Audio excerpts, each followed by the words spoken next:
ब्रह्मांचल पर्वत की महिमा, जहाँ राधा के लिए मोर बने कान्हा। राधा कृष्ण की प्राचीन लीलाओं को संजोए हुए है बरसाना का ब्रह्मांचल पर्वत। मोर कुटी पर राधा के लिए मोर बने थे कान्हा। भाद्र सुदी की नवमी को जीवंत हो उठती है मयूर लीला। राधा कृष्ण के बाल लीलाओं का साक्षी वैसे तो पूरा ब्रजमंडल है, लेकिन ब्रह्मांचल पर्वत का हर अंग कान्हा की दिव्य लीलाओं को संजोए हुए है। पर्वत पर स्थित मोर कुटी वो प्राचीन स्थल है जहाँ भगवान श्री कृष्ण राधा रानी के लिए मोर बने थे। वराह पुराण में और पद्य पुराण में ऐसा लिखा है कि पहले ब्रह्मा जी ने 60,000 वर्ष तक तप किया, फिर भी गोपियों की रज नहीं मिली। उसके बाद सतयुग के अंत में ब्रह्मा जी ने फिर तप किया। भगवान ने कहा कि तुम क्या चाहते हो? ब्रह्मा जी बोले कि सब गोपियों की रज मिल जाए, वह माधुर्यमयी लीलाएं देखने को मिले। भगवान ने कहा कि वहाँ पुरुषों का प्रवेश नहीं है। ब्रह्मा जी बोले। फिर भगवान ने कहा कि तुम पर्वत बन जाओ। ब्रह्मा जी बोले, कहाँ? भगवान ने कहा कि तुम ब्रज में चले जाओ। ब्रह्मा जी ने कहा कि ब्रज तो बहुत बड़ा है, कहाँ जाएं? भगवान बोले, श्री बृषभानुपुरी यानी बरसाना चले जाओ, वहाँ पर्वत बन जाना, अपने आप सब लीला मिल जाएगी, वह गोपियों की चरण रज भी मिल जाएगी।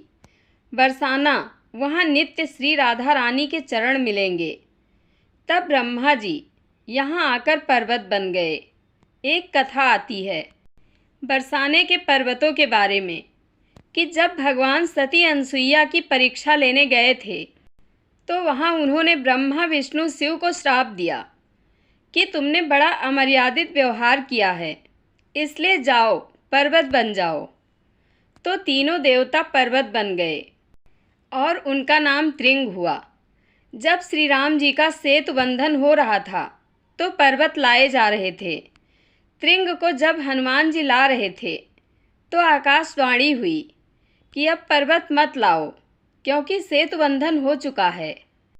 तो जब हनुमान जी ने उसे यहाँ पर रखा तो गिरिराज जी बोले कि हनुमान जी, हम तुमको श्राप दे देंगे। हे वानर राज, तुमने हमारा प्रभु से मिलन नहीं होने दिया। तो हनुमान जी ने प्रभु से प्रार्थना किया। एक पुराण में लिखा है कि तब राम जी ने कहा कि मैं स्वयं श्री कृष्ण के रूप में उनको अपने हाथों में धारण करूँगा, जबकि औरों को तो सिर्फ चरण स्पर्श ही दूँगा। एक और जगह आता है कि स्वयं राम जी आए और उन्होंने जो त्रिंग थे, ब्रह्मा विष्णु शिव, इन तीनों को अलग अलग करके यहाँ स्थापित किया। नंदगांव में शिव जी को स्थापित किया नंदीश्वर के रूप में, और गोवर्धन में विष्णु को गिरिराज जी के रूप में। ब्रह्मा जी को यहाँ बरसाने में स्थापित किया ब्रह्मांचल पर्वत के रूप में। आज हम लोग इस ब्रह्मांचल की महिमा सुन रहे हैं। यहाँ 4 शिखर है, 4 गढ़ हैं, मानगढ़, दानगढ़, भानुगढ़, विलासगढ़। ये जितने शिखर हैं ये ब्रह्मा जी के मस्तक हैं। जय श्री कृष्ण। आप लोगों को कथा कैसी लगती है कमेंट बॉक्स में अपनी राय अवश्य दें। धन्यवाद।